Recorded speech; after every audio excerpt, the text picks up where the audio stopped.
பதிவு பெற்ற அரசியல் கட்சியானது நடிகர் விஜயின் தமிழக வெற்றி கழகம். விக்கிரவாண்டி மாநாட்டிற்கு காவல்துறை அனுமதி.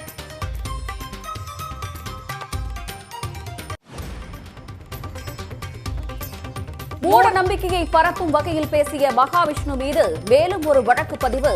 சைதாப்பேட்டை போலீசை தொடர்ந்து திருவொற்றியூர் காவல் நிலையத்திலும் வழக்கு.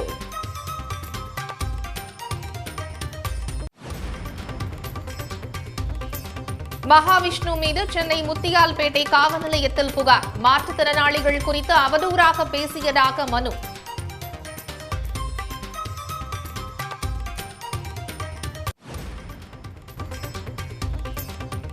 தமிழர்கள் எங்கு பாதிக்கப்பட்டாலும் தமிழ்நாடு இருக்கிறது என்ற நம்பிக்கையை திமுக ஆட்சி ஏற்படுத்தியிருப்பதாக முதலமைச்சர் மு க ஸ்டாலின் சிகாகோவில் பேச்சு. இது ஒரு கட்சியின் அரசல்ல, ஒரு இனத்தின் அரசு எனவும் பெருமிதம்.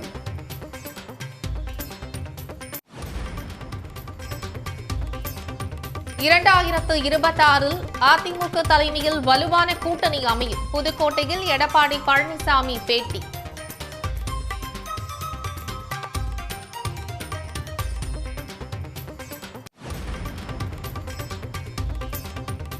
குருவாயூர் கோயிலில் இன்று ஒரே நாளில் 358 திருமணம். இதுவரை இல்லாத வகையில் சாதனை.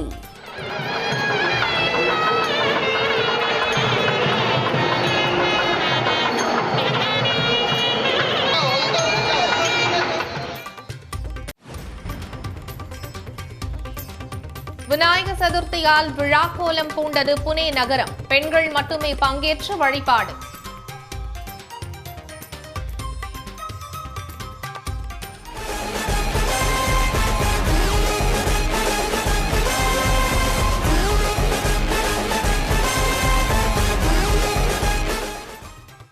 உடனுக்குடன் செய்திகளை தெரிந்து கொள்ள சன் நியூஸ் பெல் ஐகானை கிளிக் பண்ணுங்க.